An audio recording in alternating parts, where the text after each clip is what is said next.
All right, so today we're continuing the preseason rankings series. So we take a look at the Pacific Division. Make sure to give this video a thumbs up and subscribe. Let's take a look at the Pacific Division. All right, so the Pacific Division. Now, unfortunately, I think this is one of the weakest, if not the weakest division in hockey right now. That's no disrespect to this division. There are a couple of teams that don't seem like they're going to be competitive at all. And there's other teams that have a lot of youth and something to prove, leaving a lot of people wondering what they are really going to look like. So, with that said, let's take a look. So, starting off at the bottom of the Pacific Division, and I don't think there's going to be too much hate yet on this one, I have the Los Angeles Kings. So, I don't think there's too much here. No real shock to start things off. I just don't think the Kings, they're a walking dinosaur. And I've said this before, but I just don't think they've adapted to the new game of the NHL. They've been throwing money at big name players, and it just hasn't worked. We've seen teams like the New York Rangers, Toronto Maple Leafs, the Montreal Canadiens. They've all tried to do this, and it doesn't work. And unfortunately, they're paying the price for it. That's what they say. Sometimes, your biggest win in the offseason is not making that stupid contract that you otherwise probably shouldn't or wouldn't have made, at any other time. So, unfortunately, that's what happens. And the Kings fell victim to that last summer with the Kovalchuk hype. Now, Kovalchuk was a decent addition last year, but nothing worth the hype that he definitely didn't warrant the hype that he was given. Heading into last season, there were rumors that Boston was in on him, and obviously LA, who ended up getting him. You have some sinker contracts like Kovalchuk. You have Dustin Brown. Jeff Carter. How much is really left to him? You have to pay off Dion Phaneuf to not play on your team. Jonathan Quick, he needs to stay healthy. He doesn't seem like he's, in his perfect form at this point. And that defense seems to be getting decrepit and old. And, Drew Doughty's making $11 million. He's not a cheap get either. So, there's definitely some positives to look at this, with this team. I think you can see a guy like Carl Grundstrom make the lineup. You have both the Kempes, Matt and, is it Mario? Yeah, it's Mario and Adrian Kempe. So, that's good that you have the Kempe brothers now. So that's kind of cool. But, fortunately, there's a couple of other things. You have a guy like Gabe Vilardi who's been having issues staying healthy. So he may not be a part of this team, more specifically this season. So there's definitely just some things about LA that concern me. But, they're going to continue the rebuild, and I think maybe you get some assets for players here and there if you can. Try and make something work. I think, there's definitely some issues, but it's unfortunately they're in one of those situations where you win the Stanley Cup a couple of times, you have a really good roster, and this is unfortunately what happens. You end up paying for it. All right. So enough on the Los Angeles Kings. So this is where things get a little bit murky, let's just say. So, I have, for my next team, toward the bottom, the Edmonton Oilers. So I think some people may understand where I'm coming from here, and others may not. So, let's fight for my argument here. So the Edmonton Oilers are a team, really that didn't do a whole lot this offseason. And they may be losing one of their, goal scorers and a guy like Jesse Puljujarvi.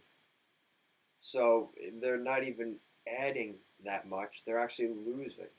So, I like that Ken Holland's in there. I think they're going to be led in the right direction the rest of the way.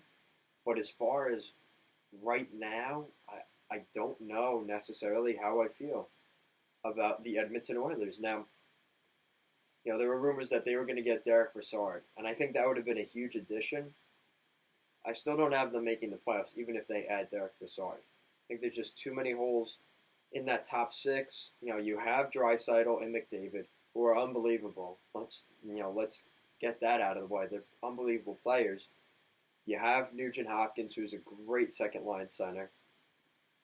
And things kind of fall apart from there, or just, are a little bit unproven. You have a guy like Kailer Yamamoto, the aforementioned, Jesse Puljujarvi.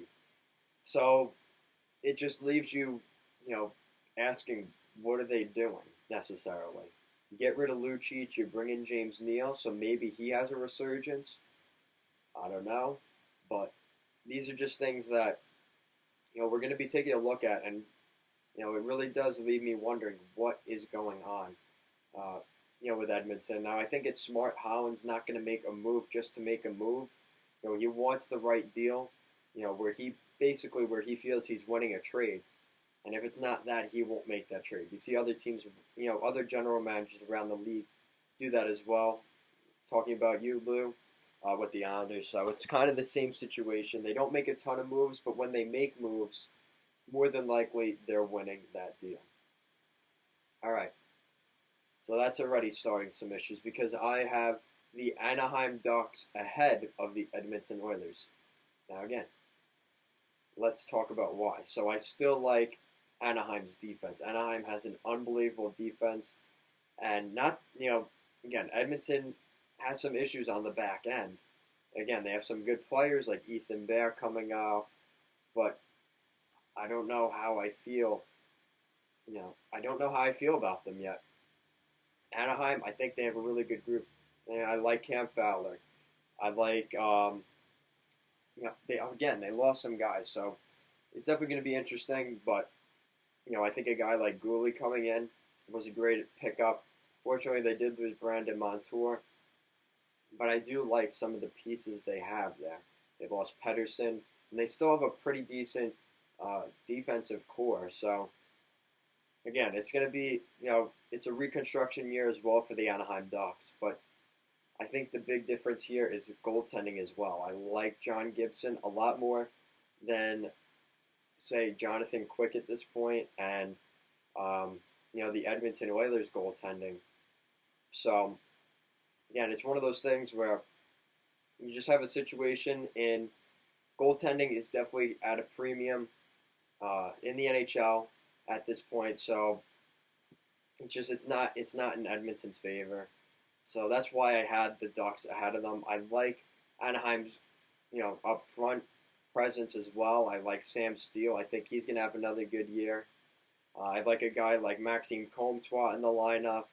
I think Daniel Sprong could have be a pretty helpful piece as well on this roster. He's probably going to be playing in the bottom six because that group is so good up front. So this is a big step for some players in the Anaheim Ducks organization. So hopefully they can live up to that. But again, I have them missing the playoffs as well because they're just a little too unproven for me. All right, so now this is going to get interesting. I'm going to have definitely some critics for this. So I have the Calgary Flames as the next team right above the Anaheim Ducks. So I have Calgary missing the playoffs. They have a pretty good team, no doubt. I think they have some really good assets. They had a great season last year under Bill Peters, but is that going to keep up this year? Fortunately, I didn't see that happening. I think that division, again, it's wide open, but I just don't know how I feel about Calgary. I have just a weird feeling. I think the big problem is the goaltending. I think, is David Rittich going to do what he did last season again? And they have Cam Talbot as the other guy who had an awful season last year. So is he going to be able to come back as well? So I don't know. I just have a lot of questions with the Calgary Flames. And I love Sean Monahan, Johnny Gaudreau, Elias Lindholm. That line was so good last year. The emergence of Sam Bennett. Is he going to be able to play as good as he did, going down the stretch? And they have a really good defensive core as well. But like I said, I don't know. I have just a weird feeling about this team. And the teams ahead of them, I just feel like are due for a run. So the last team in the Pacific that I don't have making the playoffs is Travis Green and Jim Benning's Vancouver Canucks. So I have the Canucks missing the playoffs yet again. I don't think that will make Canuck fans too happy if they miss the playoffs, but I think this is a continuation of the rebuild. I think Chris Tanev could get moved, by the trade deadline. What's the status on Edler? Does he really want to stay with the Canucks? And the goaltending. Goaltending is going to be huge for the Vancouver Canucks this year. Can Thatcher Demko come in and tear the league up like a guy like Carter Hart? Or are we going to see him have to grow and go through the growing pains? And Jacob Markstrom has to kind of lead the way most of the year. How good will Quinn Hughes be? He's going to be, he has a lot of expectations and a lot of hype around him. Is he going to be able to live up to that? Can Brock Besser, first off, can he re-sign with the Canucks? That's pretty important. He needs to re-sign. As well as Elias Pettersson, can he stay healthy? So, it's definitely some questions with the Canucks. But we're just going to have to wait and see with the Canucks. All right. So, now that I've, basically taken out half of the Pacific Division with people that probably aren't happy with my predictions, some of these people will be happy. So now we're taking a look at the playoff teams, the top 3 teams in the Pacific. Number 3, call me crazy, the Arizona Coyotes. So I have the Arizona Coyotes getting back into the playoffs. I think Rick Tocchet really put this team under his wing last year. They really grew a lot last year. And I think bringing in Phil Kessel, I'm telling you, I think that was a great pickup by the Coyotes. And it may be the difference for them. It really may be. And again, they had a really good run down the stretch last year. And that was without Phil Kessel. And it was also without their newly acquired centerman that they picked up from Chicago in, I forgot his name. But I think it's Calhoun or one of those guys. So, so unfortunately, we're going to have to wait and see with that. All right, sorry, my bad. So it was Nick Schmaltz who will be back in the lineup. He got that major extension this past offseason, so I would expect Nick Schmaltz as well as Phil Kessel being huge additions to this lineup. As well on the back end, you have another year of Oliver Ekman-Larsson. You have Jacob Chychrun continuing to grow, Jason Demers. I like this team in Arizona, and I think if they continue to grow and build the way they have, make sure to watch this team because they're going to be very good very soon. I think the goaltending is going to be interesting because you have Darcy Kemper, and I think Adin Hill will be that second guy. He may end up becoming the starter by the end of the season. Call me crazy on that, but I think Adin Hill is going to have a great year for the Coyotes this year. So, I have the Coyotes in the playoffs, so, yeah, we'll see what happens. That's my kind of crazy pick that I had. All right, so that kind of leaves 1 and 2. Not much of a surprise here, but I have at number 2 the San Jose Sharks. I don't think that's any surprise. This is a team, again, this is where I had to really think about this because, honestly, I would have to say from Calgary to San Jose, I really think there is not going to be much gap. Maybe 6 or 7 points. I think there's going to be a really small gap between these teams. They're all very competitive, and they're kind of all at the same stage. Now, the problem with the Sharks is I think their defense is pretty good. They're one of the best in the league, definitely, but I'm really getting concerned about that offense. I'm really concerned because you lose guys like Donskoy, Pavelski, Thornton, and those are just to name a few. I mean, they lost a lot of pieces up front. With that said, maybe it's a good chance for some of the young guys to come in and really take over, and we'll see the Sharks go on another run yet again, but I just don't see that coming. They haven't been drafting very early recently, the past couple of years, so we're kind of left wondering what this team will look like.